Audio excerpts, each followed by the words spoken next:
Tamil cinema ரசிகர்களால் இயக்குனர் மையம் என்று கொண்டாடப்பட்ட பாரதிராஜா அவர்கள் இன்று தனது 84 வயதில் இந்த மண்ணுலகை விட்டு காலமானார். தமிழ் சினிமாவில் எத்தனையோ ஜாம்பவான்களை உருவாக்கிய இயக்குனர் இமயம் பாரதிராஜாவால் அவரது மகன் மனோஜை ஒரு சிறந்த கதாநாயகன் ஆக்க முடியவில்லை என்பது மிகப்பெரிய வருத்தம்தான். அதற்கு காரணம் நடிப்பு துறையில் ஆர்வமில்லாத அவரது மகன் மனோஜ் அமெரிக்காவில் தெற்கு புளோரிடா மாகாணத்தில் தியேட்டர் ஆர்ட்ஸ் என்ற பட்டப்படிப்பை முடித்தவுடன் பல திரைப்படங்களில் உதவி இயக்குனராக பணியாற்றி கொண்டிருந்தார். இயக்குனராக வேண்டும் என்ற ஆசையில் இருந்த மகனை கட்டாயப்படுத்தி பாரதிராஜா 1999 ஆண்டு தாஜ்மஹால் என்ற திரைப்படத்தில் கதாநாயகனாக்கினார். அந்த திரைப்படத்தில் இடம்பெற்ற பாடல்கள் மக்கள் மத்தியில் வரவேற்பை பெற்றாலும் அந்த திரைப்படம் மிகப்பெரிய அளவில் தோல்வியை சந்தித்தது. அதன் பிற்காலங்களில் வருஷமெல்லாம் வசந்தம், பல்லவன் உள்ளிட்ட பல திரைப்படங்களில் இவர் கதாநாயகனாக நடித்திருந்தார். எந்த திரைப்படமும் அவ்வளவு தூரம் எடுபடாத காரணத்தினால் கடைசியாக மார்கழி திங்கள் என்ற திரைப்படத்தை இயக்கியிருந்த மனோஜ் சமீபத்தில் அளித்திருந்த பேட்டியில் எனக்கு இயக்குனராக வேண்டும் என்பதுதான்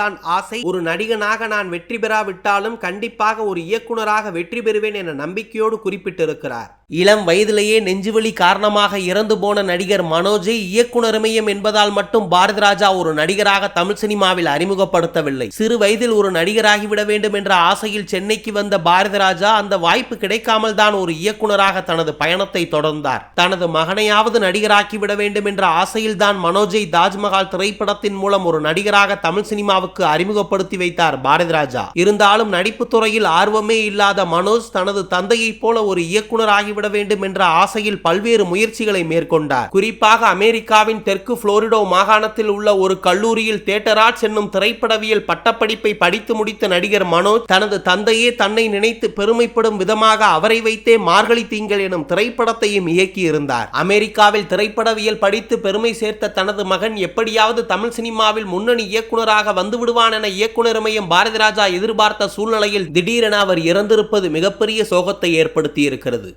கடந்த ஒரு வருடத்திற்கு மேலாக மிக தீவிரமான உடல்நலக் குறைபாடு காரணமாக வீட்டில் இருந்தபடியே சிகிச்சை பெற்று வந்த இயக்குனர் மையம் பாரதிராஜா தனது மகன் இறந்ததிலிருந்தே மிகப்பெரிய சோகத்தில் இருந்தார். எந்த ஒரு பட நிகழ்ச்சிக்கும் செல்லாமல் வீட்டிலேயே இருந்த அவர் ஒரு கட்டத்தில் மனதளவிலும் உடலளவிலும் மிக கடுமையாக பாதிக்கப்பட நீலாங்கரையில் உள்ள அவரது வீட்டில் வைத்தே அவருக்கு மருத்துவ சிகிச்சை அளிக்கப்பட்டு வந்தது. பாரதிராஜாவுக்கு ஒரு மகனும் ஒரு மகளும் இருந்த சூழ்நிலையில் மகளும் பாரதிராஜாவின் மனைவியும் தற்போது தேனியில் வசித்து வருகிறார்கள். பாரதிராஜா மட்டும் சென்னை நீலாங்கரை உள்ள அவரது இல்லத்தில் மருத்துவ சிகிச்சை பெற்று வந்த சூழ்நிலையில் இன்று காலை உடல்நலக் குறைவு காரணமாக இயக்குனர் மையம் பாரதிராஜா இந்த மண்ணுலகை விட்டு மறைந்து போனார். 84 வயதில் இறந்து போன பாரதிராஜாவுக்கு திரைத்துறையைச் சேர்ந்த பலரும் அரசியல் கட்சி தலைவர்களும் தங்களது ஆழ்ந்த இரங்கல்களை தெரிவித்து வருகிறார்கள். தமிழக முதலமைச்சரும் பாரதிராஜாவின் வீட்டிற்கே சென்று அவருக்கு இறுதி அஞ்சலி செலுத்தியிருக்கிறார்.